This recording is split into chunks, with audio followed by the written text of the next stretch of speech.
My name is Lauren. This is Hidden True Crime.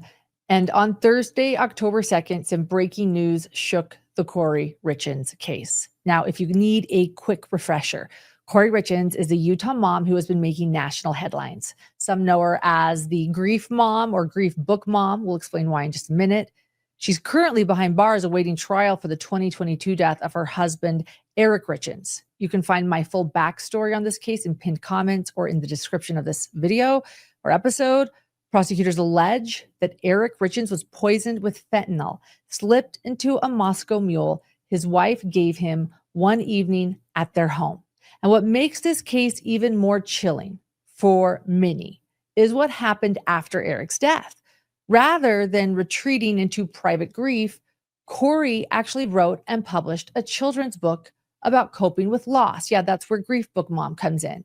She then went on her local television station in Salt Lake City, or the ABC affiliate, promoting the book and talking about the pain of losing a loved one, all while investigators were quietly building a case against her. And then in May of 2023, the shocking arrest came. And then just this past June, she was hit with 26 new charges for a slew of financial crimes. Kouri has been sitting in the Summit County Jail without bail, waiting for her trial, a trial that as of now has been pushed all the way back until 2026. So now there has been a major twist as of Thursday. Her defense team has filed two motions. One motion asking for the court to reconsider bail, and another motion that is a request for order compelling disclosure of exculpatory evidence. Exculpatory evidence. So why now? Because one of the key witnesses, someone who had previously claimed to play a role in helping Kouri obtain fentanyl, has officially recanted. He's walked back his earlier statement saying that he was not, in fact, involved the way investigators believed. And the defense said they only just found this out while the prosecution has known about this since April. And so for Kouri's attorneys, this is big. They're arguing that if one of the state's star witnesses can no longer back up those accusations, then the justification for keeping Kouri locked up without bail isn't nearly as strong as it once was. For prosecutors, though, the question becomes how much of their case was resting on this witness, and does his reversal crack open the door for Kouri to get out while she waits for trial? So tonight, we're going to walk through it all piece by piece, from the brand new motions to the two affidavits this witness has written that is now filed. Each one tells a slightly different story, but together they raise some serious questions about what really happened and who's telling the truth and how all of this could impact Kouri Richins' future and this case. So let's start with the man at the center of this latest twist. His name is Robert Crozier, not to be mistaken for Robert Grossman, who was Kouri's handyman and lover. There's a lot of Roberts in this case, just like there's a lot of Melanies in the Lori and Chad Daybell case, a lot of Roberts in this case. So this is not Robert Grossman. This is Robert Crozier. And prosecutors allege that Kouri Richins did not get her hands on fentanyl directly, but rather through her housekeeper, a woman named Carmen Lauber. So Carmen is really important in this case. Carmen has already admitted that, yes, she was the one who supplied Kouri with the fentanyl. But that raises the next obvious question. So where did Carmen get the fentanyl? And according to Carmen, that answer is this Robert Crozier, the new Robert. She got the fentanyl through Robert, although Carmen calls him Robbie. And this Robert, he's the man the prosecutors say was the ultimate source of the drugs that ended up in Eric Richins' Moscow Mule. And it's Robbie's story, his shifting statements, his affidavits, and now his recantation that has thrown the entire case into a new level of uncertainty. And in an affidavit filed by Robert, written on September 10th, and by the way, he is currently incarcerated, he writes, quote, "I have been identified as a witness in the above stated matter. And in that capacity, I have been interviewed on two separate occasions by individuals associated with the prosecution of Kouri Richins. I have been told that the first interview was on or about May 4th, 2023. It was conducted by 2 officers from the Summit County Police Department at the Davis County Jail. I do not know the names of the officers who interviewed me. On May 4th, 2023, I had been in jail for a short time and was detoxing from drug use. I do not have any personal recollection of the details of that interview, although I have since been told that I agreed that I had sold fentanyl to Carmen Lauber in 2022 on 2 occasions. In early April of 2025, I was asked to meet with 2 people from the Summit County Attorney's Office. I believe that both individuals were prosecutors, and they told me they were prosecuting Kouri Richins. I believe that one of them was Brad Bloodworth. I cannot recall the name of the other individual who was at the meeting, but it was a man with a beard. I was sober at that meeting and had been sober for over 3 months. We met at Starbucks Coffee in downtown Salt Lake City. I believe that it was the Starbucks on 80th South Main Street. I've been to that Starbucks, by the way. Anyway, moving on. Mr. Bloodworth and the other individual asked me if I had sold fentanyl to Carmen Lauber.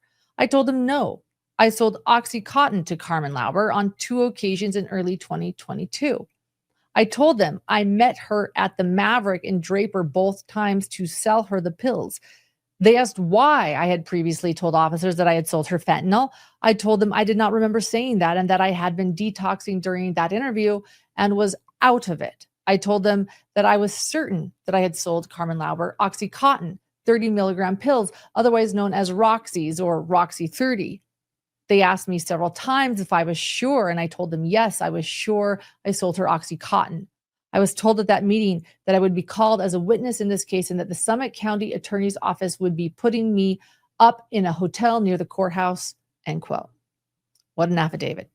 Well, in the second affidavit, he writes, quote, in early 2022, I was contacted by my friend Nicole Cummings telling me that a friend of her by the name of Carmen Lauber was looking for some pills and would be contacting me. Soon after, I received messages from Carmen Lauber asking to purchase some pills. And on at least one occasion, she told me she wanted Roxy 30s. And on at least one other occasion, she said she wanted blues. I understood this to mean that she wanted 30 milligram Oxycontin pills. In early 2022, I knew the term blues to mean Oxycontin. I did not associate the term blues with fentanyl until late 2022. I met with Carmen Lauber on 2 occasions in February of 2022 at a Maverick in Draper and sold her Oxycontin. The first time I sold her 30 pills. The second time I sold her more than 30 pills, but I can't recall how many. These were the only 2 times I met Carmen Lauber. I did not know her before she contacted me, and I have not had contact with her since February of 2022. I began selling fentanyl at the end of 2022. In May of 2023, I was arrested for possessing fentanyl and was in Davis County Jail. At that time, 2 officers from the Summit County Police Department interviewed me. I do not remember their names. I was very confused during this interview as I was detoxing from drug use and was very out of it. At first, I did not remember Carmen Lauber, but after they reminded me, I did remember that I had sold her pills and that she was a friend of Nicole Cummings. 1, I don't remember the detail of that interview, but I have since been told that during that interview, I agreed that I had sold fentanyl to Carmen Lauber and that blues refer to fentanyl. It is my belief that I agreed I had sold Carmen Lauber fentanyl because I was personally detoxing from fentanyl during that interview. And by then, I had been selling fentanyl, which I had come to know as blues. Okay. I am currently in recovery, and although I have relapsed during my recovery at this time, I have been sober for about 3 weeks. Prior to my relapse, I had been clean for 9 months. I did not sell Carmen Lauber fentanyl in February of 2022, but sold her 30 milligram Oxycontin pills in early 2022. I was not selling fentanyl and did not have access to fentanyl. Rather, I was selling my own Oxycontin prescription, which were 10 milligram pills. If a buyer wanted stronger pills, I had a source who provided 30 milligram Oxycontin, which is what I sold to Carmen Lauber. Roxy's or Roxy 30s refers to 30 milligram Oxycontin pills. To my knowledge, blues also refer to Oxycontin until late 2022, when I came to know the term as also being used for fentanyl. I did not acquire a source for fentanyl until the end of 2022. The fentanyl pills that I began selling at that time were very dark blue, almost purple. In April of 2025, I was interviewed by prosecutors with the Summit County Attorney's Office and told them I had sold OxyContin to Carmen Lauber and not fentanyl, end quote. Whew. Talk about two interesting affidavits. And here is where things get complicated. Robert isn't just saying, I don't remember. He's actually painting two very different pictures of what happened. In his earliest interview, while detoxing in jail, he supposedly confirmed that he sold fentanyl to Carmen. But now he insists that he only sold OxyContin and that at the time the slang word blues meant oxy, not fentanyl. That distinction is huge. If Robert is telling the truth now, then prosecutors have built a major piece of their case on a shaky foundation. An interview with a man who was out of it, who now says he got the terminology wrong, and who has no direct connection to fentanyl in early 2022. On the other hand, if Robert is backtracking to protect himself, and I'm sure we all wonder about that, right? What's the motive here?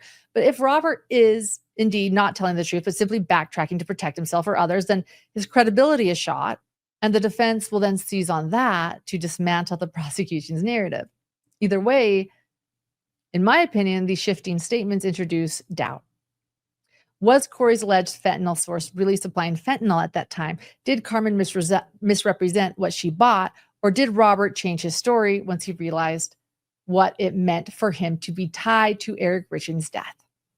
I think it is interesting to point out that he claims he did not know the term blues to also be used for fentanyl until late 2022. And by the time he was interviewed in May of 2023, he had already been selling fentanyl. He admits to that, but he was selling it under the name blues for months in May of 2023. So why would he not clarify if he didn't know that as its nickname previous?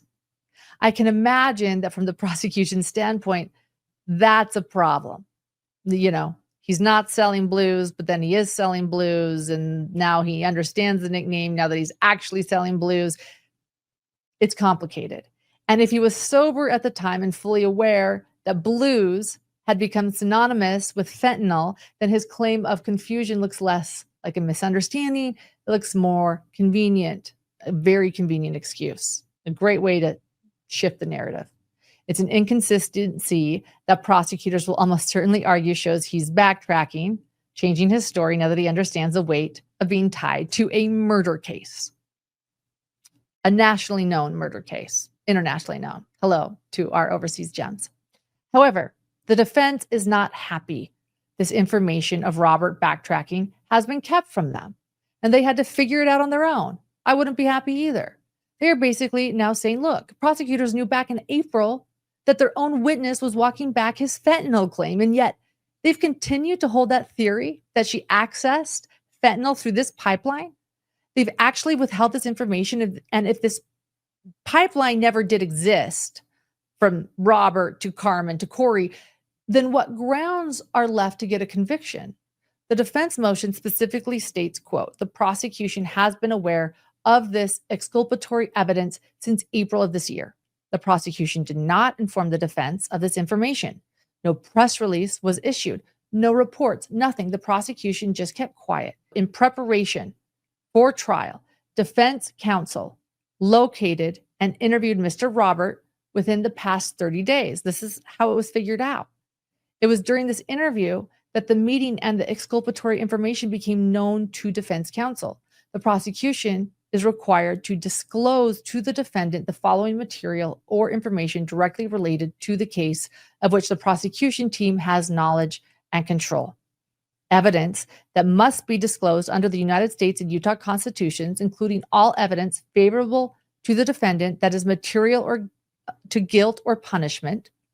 Their duty to disclose is a continuing duty as the material or information becomes known to the prosecutor. It goes on to say, I'll continue to quote here, that the prosecution failed to disclose evidence that not only negates Ms. Richins' guilt, but completely eviscerates the prosecution's own theory that Ms. Richins procured the fentanyl that ultimately killed her husband. The prosecution's failure to disclose and continued concealment of exculpatory evidence that Ms. Richins did not procure fentanyl inflicts ongoing harm to Ms. Richins, the public, and the integrity of our legal system. This is precisely the type of misconduct Rule 3.8 was designed to prevent. By withholding this evidence, the prosecution abandons its duty to seek justice and undermines the assurance of a fair trial. No doubt there will be an attempt to chalk this up to an oversight. Perhaps as an oversight that should be excused as nothing more than carelessness. But this was not an oversight. This was a continuing and knowing concealment.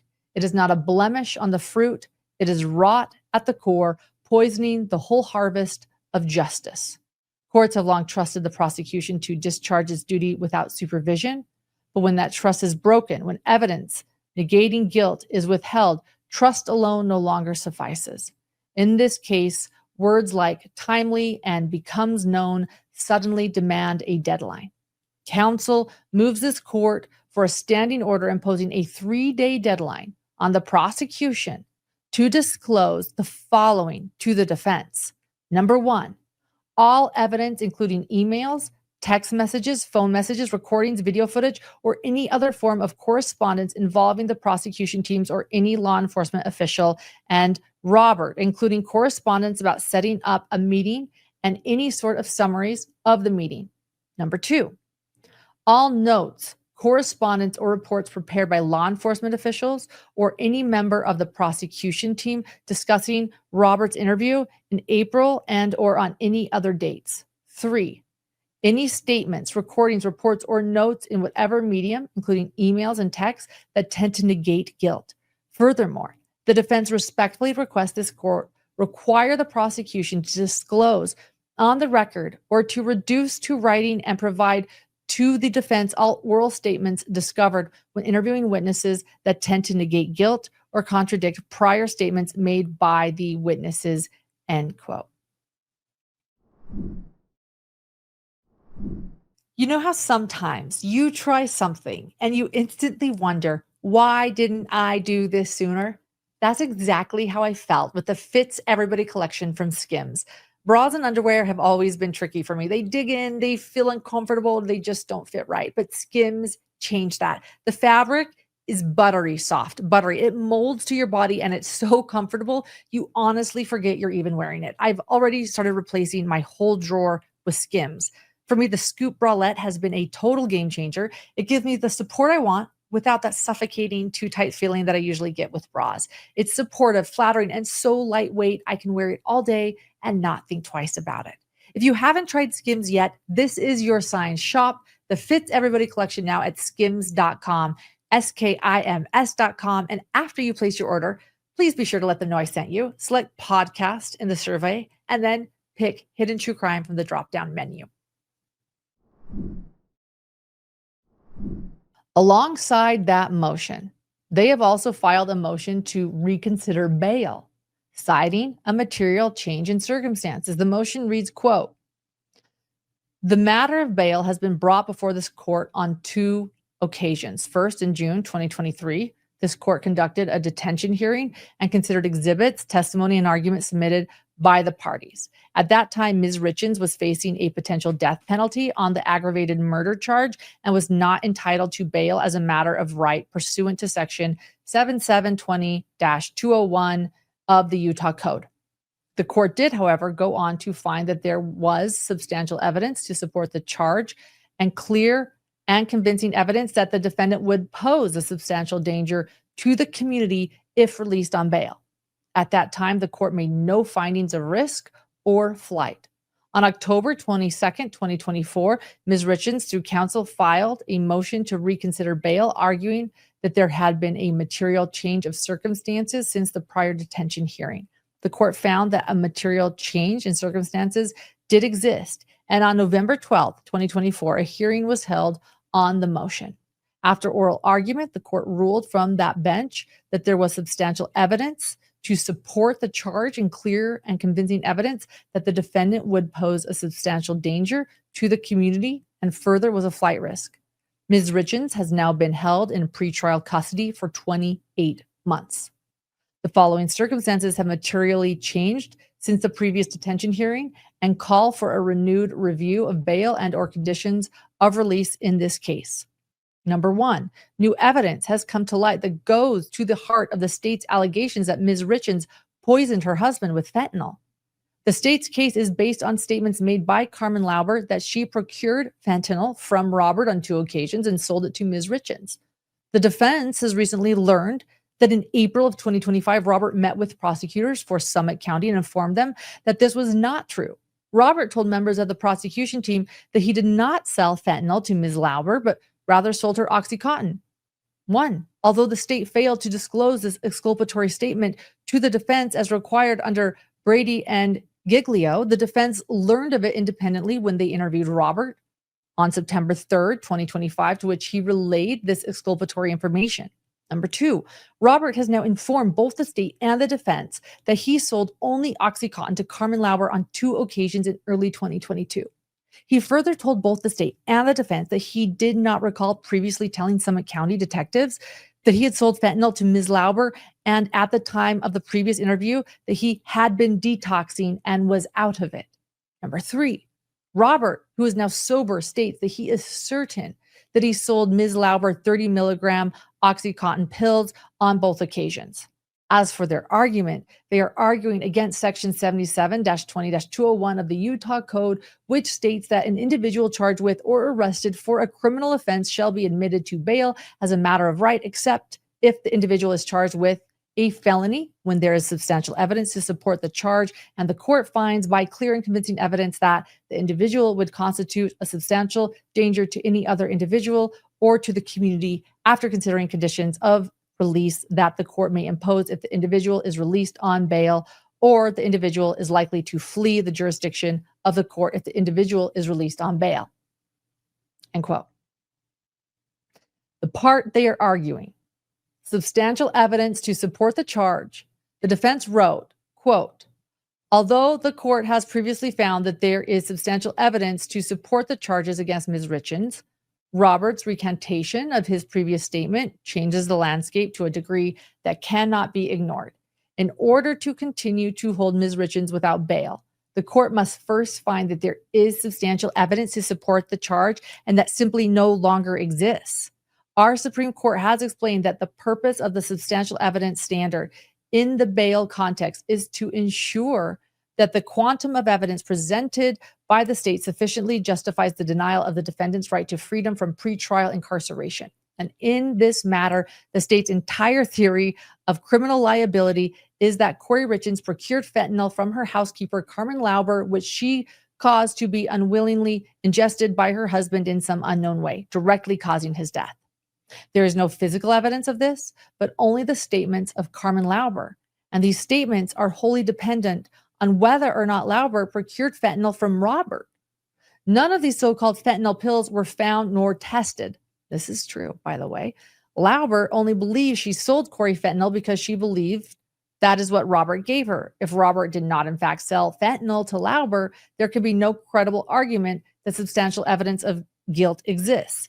Even though the prosecution's case need not be airtight and the defense must do more than have poked holes in the state's case, there must be evidence that supports the elements of the crime charged. That is not the situation before this court. If the state cannot place fentanyl in the hands of the defendant, the state has no case. Robert's statement doesn't just poke holes in their case, it throws a grenade into the middle of it, leaving them nothing but speculation and conjecture, getting them nowhere near the realm of reasonable doubt. Without substantial evidence to support the charge of aggravated homicide or attempted aggravated homicide, the analysis ends and Ms. Richins should be released. For the reasons stated herein, Ms. Richins respectfully moves this honorable court to reconsider its previous detention ruling and grant her the privilege of pre-trial release, end quote. That is true, by the way, that they never found physical evidence. They never found fentanyl, which does mean, I'll just say, that this line of Robert to Carmen to Kouri does really matter. So where does this leave us? And I think that there will likely be a hearing in the near future. If I had to guess, and I'm just guessing, Prosecutors will likely counter that Robert is not credible, that his story keeps shifting, because it does, that he was selling fentanyl for months by May of 2023, and that Carmen Lauber has already admitted that she supplied fentanyl to Kouri. That Carmen to Kouri is a thing. But this is exactly where things get messy. Credibility. And if neither story can be nailed down, then Kouri's attorneys are betting that the judge will have to seriously consider whether keeping her locked up before the trial is even fair, especially when, in their eyes, the linchpin of this state's theory now comes with this massive question mark. At the end of the day, this doesn't erase the charges against Kouri, nor does it mean she's suddenly headed home. What it does mean is that her legal team has found a new opening, which is their job to do. One they believe could change how the court views her pretrial detention, whether it results in a bail modification or simply adds another layer of debate for the upcoming trial. We'll soon see how the judge chooses to weigh this latest twist. But it's certainly a twist. And I certainly think it also shows how holes can be poked in the prosecution's case. Not everyone realizes that. Fentanyl was never found. And I think that is the biggest piece of evidence the defense has. And this helps that matter. This twist does for the defense. So Kouri is still slated to head to trial in February of 2026. Hidden True Crime will be keeping a close eye on any updates for you as soon as they come out. I'm doing that for you. And I will be following the trial from beginning to end. So make sure to stay up to date with our full Kouri Richins playlist. Check out my backstory in the description of this episode or in pinned comments. Many of you have been asking about where Dr. John is. He will be back on YouTube soon, but for now, we released a Patreon-only episode, a subscriber-only episode. You can find that at patreon.com/hiddentruecrime, where we cover a lot of the cases we've been following. Dr. John weighs in. So you can find him there. But for now, I will keep you updated on all of the latest crimes that we are covering. And thank you, I just want to say, for subscribing. And thank you for liking this video. Your support of our work here sincerely means so much to Hidden True Crime. Thank you. We'll see what happens next.